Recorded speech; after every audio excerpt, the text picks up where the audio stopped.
was a rainy night, and I was driving home from my shift at the late night diner I work at. It was a quiet shift at work.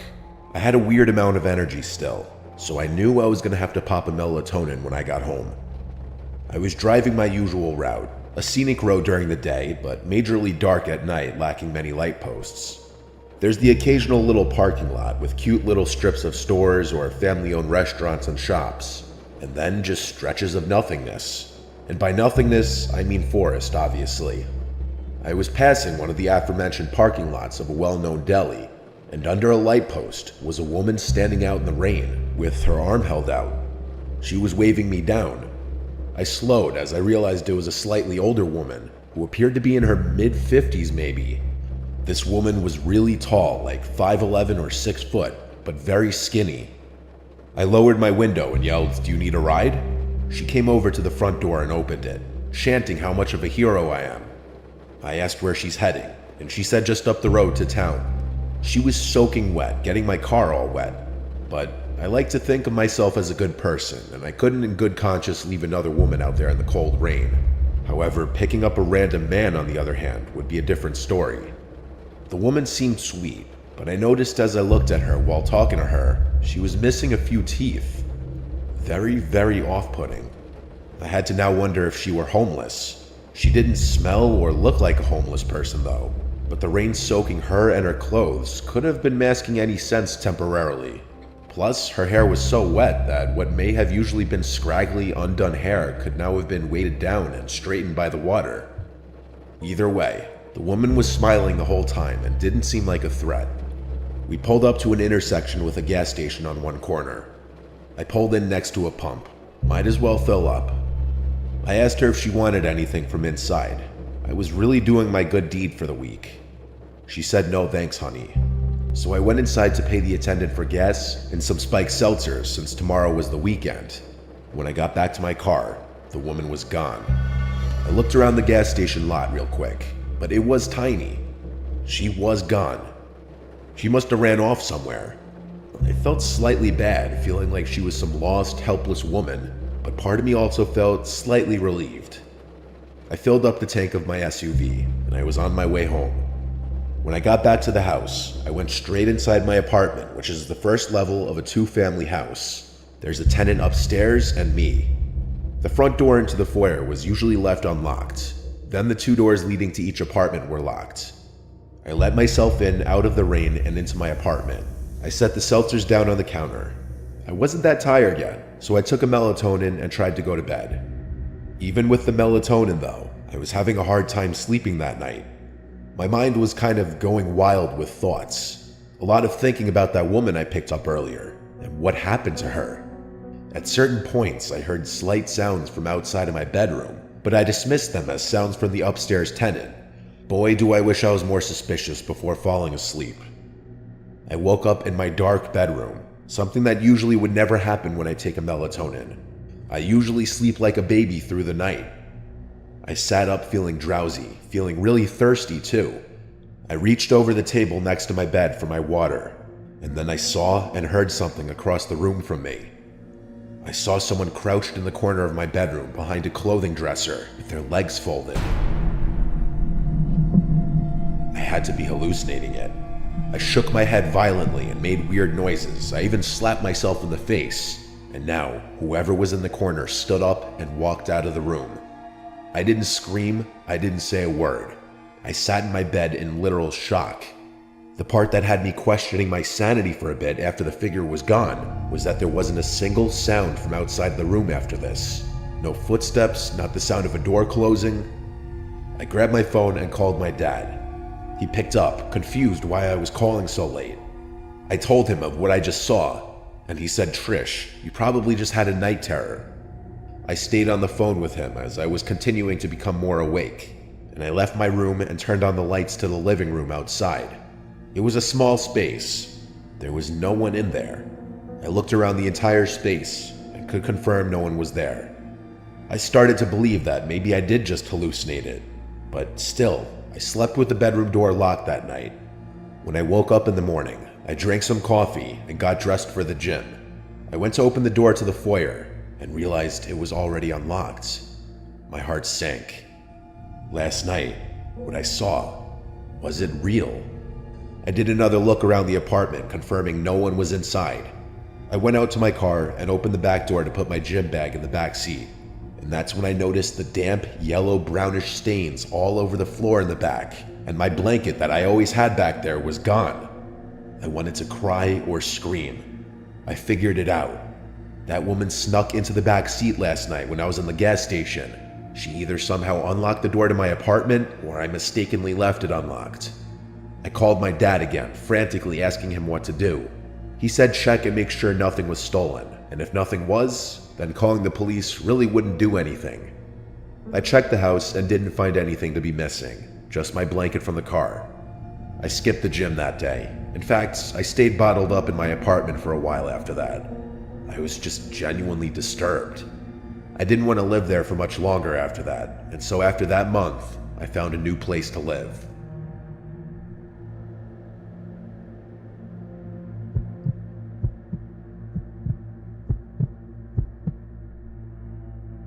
This happened a few months ago, and I don't know why I agreed, but I decided to go with my friend Michael to a house party he was attending during our first year of high school.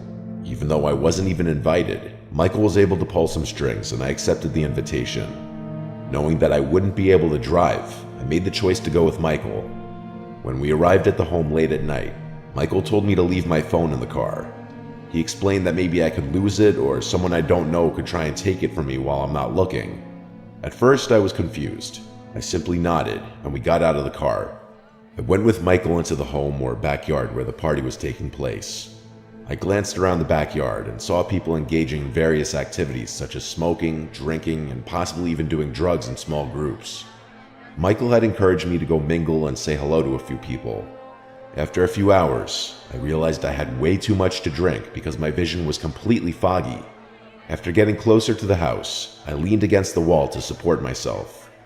As I did so, I noticed the time on my watch indicated that it was either midnight or 1 in the morning. I knew it was time to leave, so I set out to find Michael, and despite my overwhelming need to collapse, I scanned the yard for him, but I was unable to locate him or see him. When I asked a few others if they'd seen Michael, they all said they had not. I decided to call Mike to find out where he was. So I reached inside my pocket to feel for my phone, but it wasn't there, and I cursed myself in the back of my mind because I realized that I had left my phone in Michael's car. It disappeared with him. I realized there was only one way to get home, which was walking, because I remembered my house wasn't too far from this house, but the night was chilly because it was fall. I thought about just asking someone else to take me home, but I didn't know anyone else that could help. So I stuck with my idea of walking home in the darkness by myself. I then got to the road and started stumbling down the street, and I knew I had too many drinks because I felt lightheaded and dizzy. A few minutes later, I made it to the main area of the street and kept walking. I lazily started thinking about a bunch of different things, like why did Michael decide to leave me alone at the party? Or why I decided to listen to Michael's idiotic idea of leaving my phone in his car so I couldn't call him or anyone else. I started cursing myself for being so careless with my drinking and even getting drunk, knowing I shouldn't have done that. I stopped walking on the side of the road because I was getting tired, and I crossed my arms over my chest tightly to keep myself warm. Then I remembered something I could do, which was hitchhiking, and I then held out my arm and stuck out my thumb, hoping someone else could see me. I watched as a couple cars drove past me. They wouldn't stop, and as minutes ticked by, I started feeling uneasy, thinking I would have to start walking again. It was past 1 in the morning, and there were a few cars driving past me, but no one was stopping because they either didn't notice me or didn't care. I hesitated and thought about walking home again, but I realized that in my drunken state, it would be too daunting. I was still holding out my thumb when a gray truck pulled up and stopped in front of me, and I smiled as I stumbled towards the vehicle. The window rolled down, and an older-looking man with a beard asked me if I needed a ride. I told him yes, and then told him where my house was before getting into the truck, feeling grateful for the ride.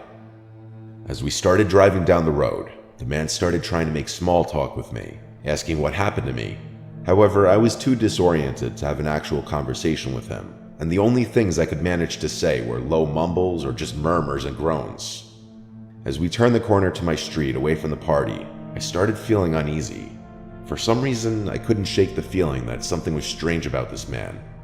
Suddenly, we drove past my house, and I told the man that we had just driven past it, and I felt my gut telling me to get out, but I couldn't because I was too drunk to move.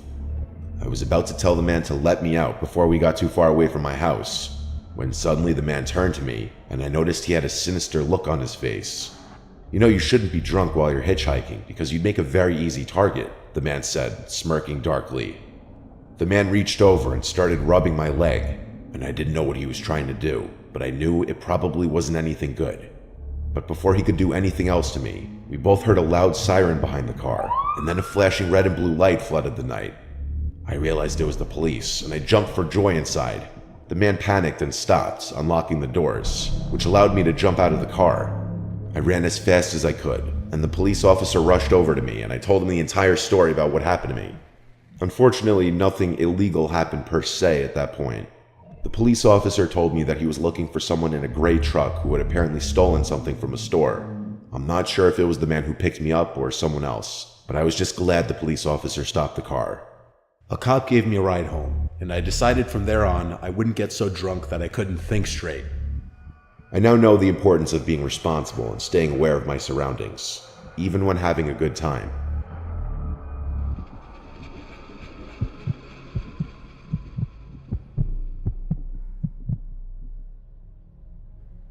I was still in college when this happened. I went to a big party school in upstate New York. I wasn't in a sorority, but I attended a lot of the frat parties still. I had a heavy drinking phase in college, unfortunately, but I guess it's good that I got it out of my system. There was an upcoming frat party that my friends Deanna and Kayla wanted to go to. I was not one to ever say no to a party unless I was already deathly hungover, and even then I'd sometimes be known to still go out. I was living in a house off campus with 3 other girls. We were not a sorority house or team house or anything like that. Just 4 friends renting a house together. I believe it was a Kappa Sigma party that we were going to. The house was about 20 minutes away from campus. We pre-gamed pretty heavily at our house, and then we called an Uber, which we all split. On the Uber ride there, we pre-gamed some more, which was a recipe for disaster. By the time we showed up to the party, I was borderline blacked out. I just barely remember the layout of that house. I'd never been to a Kappa party besides that night. It's weird, I have short spans of memory from that night. I vaguely remember the outside, that there were a bunch of frat guys standing out front of the house, and then I remember the DJ in the living room and the 2 beer pong tables in the kitchen. I was later told that I played beer pong with some random frat guy and ended up talking to him in a corner for a big chunk of the night, but after that, nobody knows where I went. I couldn't even tell you the last thing I remember before waking up sleeping on the grass on the side of the road in a daze. My head was throbbing. I had to still be somewhat intoxicated. It was pitch black outside. I was laying by a bunch of trees, like a wooded area. Apart from the university, there wasn't much up there besides woods and the occasional little town. There were a couple light posts further down the road, so I wasn't just laying in complete darkness. I patted down my pockets looking for my phone, and I had a meltdown when I realized my pockets were empty. I was also missing my crossbody bag. I had absolutely nothing on me. I started to freak out. I couldn't even call for help, let alone check the time or where I was. I looked around the immediate area by where I was sleeping. Nothing. My white shirt was stained with dirt, but that was the least of my worries. I started walking down the road closer to the light posts. I was starting to realize there were no buildings in sight. I was on some completely random back road. I leaned on the light pole for a few minutes, wondering what to do. I decided I'd wait for someone to pass by and ask for help. It took a long time though, at least 15 minutes, before I noticed headlights down the road. I stepped out onto the road, waving my arms and jumping, trying to ensure I got their attention. The car slowed to a stop on the side of the road. I approached the car, and the guy inside rolled down the window. Once he asked me if I was all right, I told him I was stranded without a phone and needed a ride home. He told me to get in, and I did, making sure to let him know how much I appreciated it. He, of course, asked me about my predicament, how I found myself stranded on the side of the road. I told him I was at a party, and the next thing I remembered was waking up on the side of the road. In hindsight, I should not have said any of that. I should have been as vague as possible, not let this guy know that I got completely trashed and was vulnerable.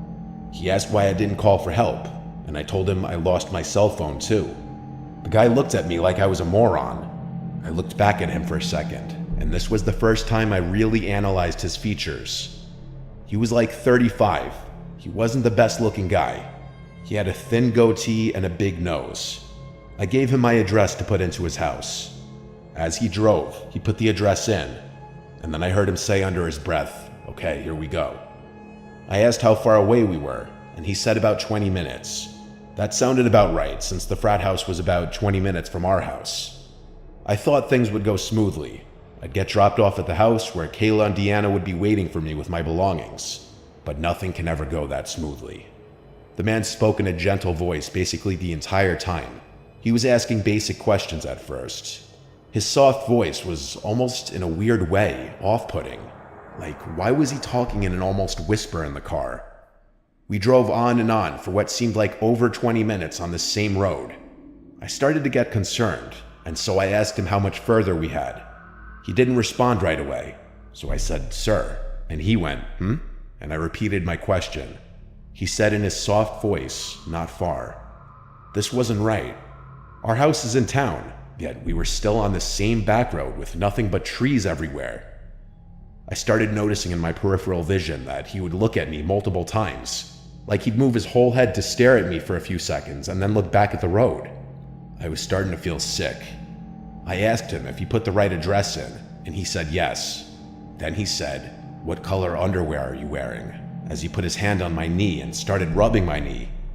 I moved it away and told him in a desperate voice to please not hurt me. I just want to get home safe. He said, "Why would I hurt you?" After saying this, he pulled onto the grass on the side of the road and put the car in park, and he was about to lean over towards me and do something, like put his arms around me, but I didn't let him. I opened the door and ran into the woods. Luckily, I was wearing my Air Force Ones, so I didn't have a hard time running in the woods. I ran only just enough to be out of sight from the car when I could no longer see its headlights. I heard the man for the first time raising his voice, and he yelled into the woods, "Where you at? I just want to lick your pussy." I put my hands over my mouth, not only to muffle my breathing, but because of pure fear. I waited and waited until I heard a car door slam shut and the sound of a car speeding off. I waited a few more moments before walking back to the road, confirming he was gone. I felt truly helpless. I didn't want to run into that man again, but I also needed someone else to help me. I waited just at the edge of the woods for another car to come, and eventually one did. I saw the headlights approaching from afar, but I waited until I was sure that it was a different car before jumping out and waving my arms and yelling. The car came to a stop. It was another man, this guy a little older. I sat in the back seat this time. I was so shaken up that I hardly spoke, apart from answering whatever questions about my predicament he asked. Thankfully, this man dropped me off at the house. It was like 4 a.m. at this point. My friends were still awake, waiting for me. They had my phone and my bag. They were contemplating calling the police if I didn't come back by morning. No one had any clue who I left with or how I ended up on the side of the road. The boy who I was with claimed he wasn't the one to leave with me. In fact, there's no solid proof that I even left with anyone. But that leaves no explanation how I ended up sleeping on the side of the road. I cut back heavily on the drinking after this night, and I never want to be in a situation again where I have to hitchhike.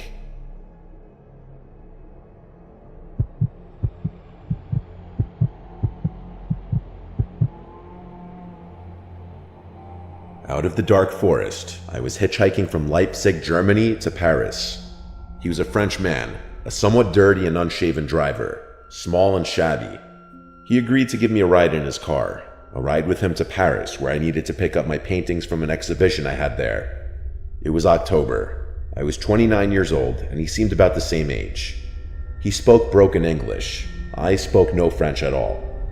I really didn't have a clue who this guy was. The day was mild, sunny, and blue.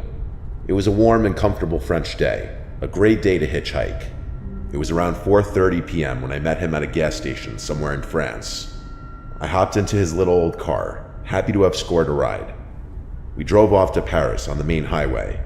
After some small talk, mainly about where I'm from, he reached over my lap and opened the glove compartment. He pulled out what looked like a bunch of passports. They were passports. He handed me all four. The first pretty girl was his girlfriend who died falling off the back of his motorcycle, he said. The second, his girlfriend who died in a car crash, he told me. The third girlfriend died from a brain tumor, and the fourth fell off of a horse. He said, "I'm such an unlucky man." I agreed he was unlucky. The uneasiness started then, and only grew as the miles rolled on. He was in possession of 4 young women's passports. Soon after showing me the passports, the man said he wanted to take a shortcut to Paris. It wasn't really a question to me. Excellent, I thought. Get me out of here ASAP. I assumed we would cut through some charming French villages on secondary roads, past houses and farms. But no. Instead, we turned off onto an implausible dirt road off the main highway. Uh-oh, I thought. Not good. But I kept silent. Why we keep quiet is a mystery, perhaps because of our dumb manners. At first, the road was out in the open, through a field. We rolled over the typically vivid green French hillside until we finally reached the oncoming heavy woods. The road narrowed. It grew instantly darker as we entered the forest road and drove in. The interior of the forest was creepy. The woods looked like the perfect place to hide something. I still found the woods beautiful and dreadful. It was at this point that my French driver shouted in broken English, "I don't want to speak English anymore." This was definitely not a request. Then silence. Uncomfortable silence in the darkening forest. I started to feel a small trickle of adrenaline in my body. My fight or flight instinct was warming up. Communication had now officially ended. Just silence. I pondered this because I knew I would surely have questions as we would get deeper and deeper into the thickening woods. I knew, though, that I wouldn't ask anything. Nothing. It was now 5 p.m. and the sun was fading fast. The woods grew darker. The driver seemed so tense, and I could tell he was in deep thought. I noticed his lips moving almost imperceptibly. It was rigid, snake-like. I myself had moved my hand to the car door handle, a movement I'm sure could not have been missed. The car was slowing down. I did not say a word. Was I going to die now? Did he have a gun? I looked. All these questions ran through my head. My life was now surreal. This was not my plan. Maybe I communicated with my captor in some secret way. Maybe I gave off some kind of male pheromones perceptible only to men facing off. I possessed my own rage issues, and I was not going down without a fight. That I knew. There would be no begging or cries of mercy from me. Not to this fucker. I also had my own secret storeroom of crazy. I was big and strong at that time. Road tough through my travels, and there's no substitute for my nothing to lose stare. That is all I gave him. Something very primitive transpired between us then, I think. Rather quickly, in a matter of seconds. It's a sort of inner calculus as to whether one can overcome, stop, or kill the other guy or not, and all its peripheral considerations, not the least blood, gore, strength, and alas, dying. I don't think these calculations are the same when the victim is small and scared, begging and weak. I think between those two uneven people it just becomes bloodlust, power, panic, scratching, and doom. 5:12 p.m. The car was now moving really slow. I entered a very strange and new place in myself. I was transformed with very little preparation, transformed into a potential killer myself. Maybe my chauffeur could read my mind or my body language or sense my intent or see my hand on his dirty door handle. It was the moment of truth. And then we suddenly started to speed up. Thank God, out of those woods. Odd how these memories have come back to me as I write this. Some memories I'm not certain of, like, did he say he had to hit one girlfriend with a shovel because she attacked him and would not be quiet and leave him in peace? Did he really explain the 2 backpacks on the back seat? Did I not hear that on purpose? Did I later imagine those words? Did I see more passports in his glove box than the 4 he pulled out? Why didn't I say stop the car after the passport show? The road began to widen and we emerged out of the dark forest into the setting sun, dark red and orange in the sky. I could hear and then see the highway now. I saw tiny houses across the highway. I had no idea where exactly I was. The Frenchman asked me if I wanted to spend the night at his house. We could eat dinner together. A quick film of his filthy torture chamber basement ran through my head. I politely said no, my first words spoken since the order not to speak English. I sincerely think that had I broken that command and blabbered something in the woods, my story might have had a different ending. It all came down to silence. I can be silent, sometimes one needs to be, to contemplate the next move. Maybe one of the faces in the passports may not have been able to spring over her nature and started to talk or beg with fear. Would that have fed the killer's darkness, his evil? Who really knows? I got out at the side of the highway, and with night settling in, I watched him drive away. I never went to the police because I didn't speak French, and I thought maybe my imagination was just too damn active. I yelled something into the night sky, just wondering what the hell just happened. It was fully dark now. I was now exhausted after that little adventure, and I soon fell asleep on the side of the highway. The next morning, I was worried what the new day would bring. I looked at my hands. Am I still alive? Jump ahead 20 years, and I'm teaching a German business student English in a cafe on a boulevard in Leipzig, Germany. For whatever reason, we discuss this topic, hitchhiking, and I tell him my story.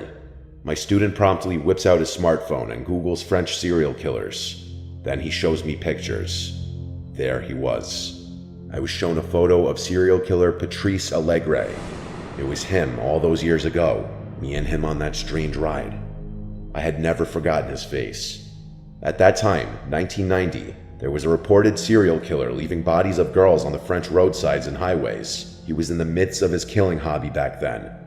I had heard about a killer on the loose. My French girlfriend told me to be careful hitchhiking back then. I've often wondered if the murdered women and other men may have been buried in those woods we passed through slowly. I now wish I had gone to the police, and have since subsequently tried. He's in jail, and they're not interested. Maybe I could have helped stop more murders back then. That's heavy on my soul, and since then, I felt the dark light in my body. Maybe the souls of the girls escaped with me, desperate to get out of the forest.